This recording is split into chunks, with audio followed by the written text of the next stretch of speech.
Now, and you know, they have the ultimate match fishing show on TV, Ben, and they draw a line down the middle of the boat, and the guy in the back of the boat don't throw past that, vice versa. I know we don't have lines on the boat. Is there an area that you will not throw in front of when you're fishing with the pro? Not necessarily. You know, we usually talk about that. I mean, I'll ask them, you know, or they'll say, hey, don't worry, throw up here. Don't ever throw across them. Don't ever throw in front of them. That's just not acceptable. And in my terms, I wouldn't want anybody doing that to me, so I don't do that to them.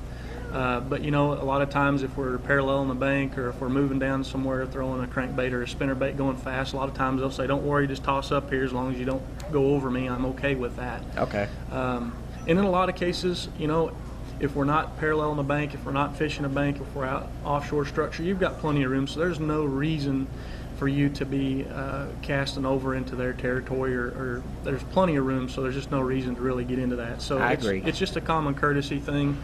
You know, just treat people the way you'd want to be treated. But in situations where you are going down the bank, just talk to them and say, hey, you know, is it okay if I cast up a little bit ahead? Most of the guys I fished with have already addressed that before we get there, and they've all been very nice about that. So, you know, yeah, there's kind of that line. I don't go up on the front deck. They don't come back on my deck, of course, unless they're bringing fish. But, you know, we don't want to cast over each other. Okay. And you do feel that it's very, very important to have communication right before you ever take off in the morning about what's right, wrong, and I'm sure co-anglers are different, and each pro is going to be different. So it is a good thing to have that pre-meeting. Yeah, we always talk first thing in the morning, and you know, I always say, hey, when you hook a fish, just holler at me. I'll come help you net it if you want. Some guys don't want you to help them, that's fine too, but you need to at least offer. Again, it's a courtesy thing. So you can go over a few things like that as far as where you're going. You know, what type of bait you're going to use first, so you can kind of get those rods labeled and kind of out on the end. But also, you know, netting and just general stuff, casting, where you're going to be running, that type of stuff. That's pretty typical stuff to go over first thing in the morning before you go.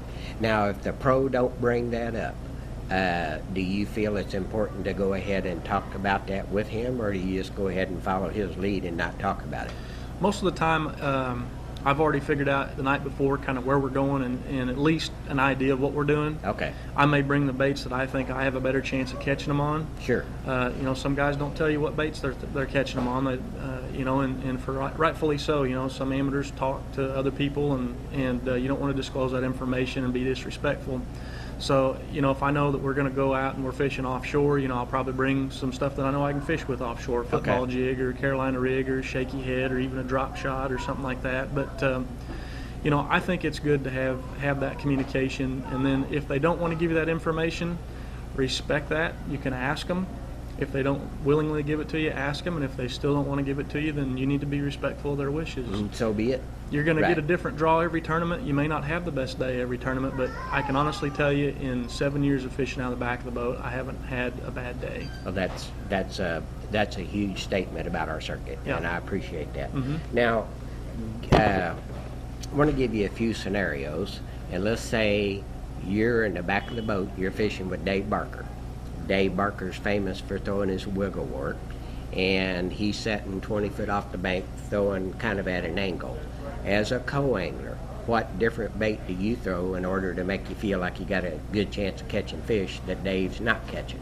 If you get somebody that's really in tune to what they're doing, like Dave with a wiggle wort, the odds of you catching one behind them in a wiggle wort are pretty slim. Now, that doesn't mean it doesn't happen. It just means that it's pretty slim. So, you know, that's a time of year when I might like to try to throw a spinnerbait and get possibly fish that are higher up in the water column. I might like to throw a shaky head or a jerk bait behind them, something a little bit slower, more methodical, to get fish that maybe are looking up that saw his wiggle wort, maybe they didn't get it. I just like to do something a little bit slower, usually, than what they're doing. Unless you're going real fast, you don't have that opportunity, then you're just going to have to grit your teeth and understand that's the way it is. Certain times of the year, that's the only way you can catch fish, and you can't hold that against people because that's what they're there to do. They're the pro, they've got the boat, they spent the time, they spent the money, and you got to respect that. Yeah. Now, from a topwater perspective, and this is something, if they're throwing a topwater, do you pick up a fluke and throw it behind them, or you pick up a different topwater bait, or do you throw a crankbait? You can, for topwater fishing in any offshore type fishing, really, I think it's less important as far as trying to mix it up and throw a different bait. If you're fishing for topwater fish, typically there's a school or there's multiple fish, and so you might be able to catch, if he's throwing a spook, I can throw a spook. I have confidence in that bait. I know I can catch fish on it. Okay. It's something that, you may want to change it up to a different size or a different color, but you throw what you're confident in. When you're out offshore, you've got a better chance to catch fish because you've got more fish out there and you've got a bigger area. It's open, so they might be able to see both your lures at the same time. It makes sense, and especially if you're fishing for schooling bass, that's a good point. But yeah, sure. Top water, if you want to throw a fluke or throw a crankbait, throw a swim bait, throw something different and try it. If they're not catching them good on that, I always try to do something different. That way we can both figure it out. Okay. So now you've been fishing out of the back of the boat 6 or 7 years at Central Pro-Am. Mm-hmm. Give our co-anglers that are brand new coming into the organization 1 or 2 or 3 real good hints that you think will help them be better prepared and ready to go fishing. Well, the biggest thing is, again, don't get too much stuff in the boat. Don't clutter the boat. Keep your stuff out of the way. Be courteous.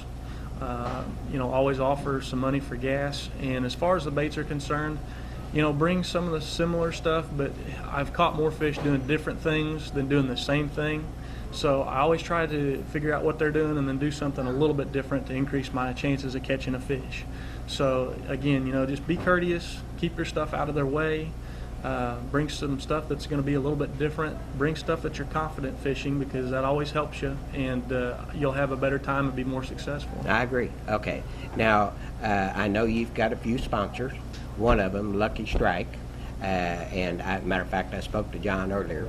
You're aware that he's bringing a new crankbait line out and such. Have you seen those, and I know it's kind of secret right now, but I haven't. I haven't been able to get over to the factory to snag a few of them up yet. I've talked to a few of the other fishermen that have seen them and have experienced them. They're working on a new one that's going to be similar to a crawdad type crankbait. That I think there's a little bit of delay coming on that, but they're about to get that one done.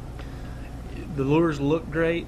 I'm sure that they'll run great. The last few years, John has come with some excellent products. The new Bass Magic swim baits, the paddle tail worms, the fighting craw, and then a lot of the old traditional baits, the Guido bugs, their jigs, their spinner baits are always good baits to use. And so I've been really, really thankful for the opportunity to work with them and work for them. But there's some great new products. The new crankbaits are going to be great, and I'm excited to get over there and get to the water. So am I. Any other sponsors you'd like to thank, Ben? I'd like to thank American Family Insurance, and I'd also like to thank Gamakatsu Hooks. Okay. All right. Well, thank you for your time, and appreciate you coming today. Well, thank you. This is going to be a big help to future co-anglers. I hope so, and anytime anybody has any questions, come find me at a tournament. I'll be happy to talk to them. All right. Well, thank you very much, buddy. Thank you. All right.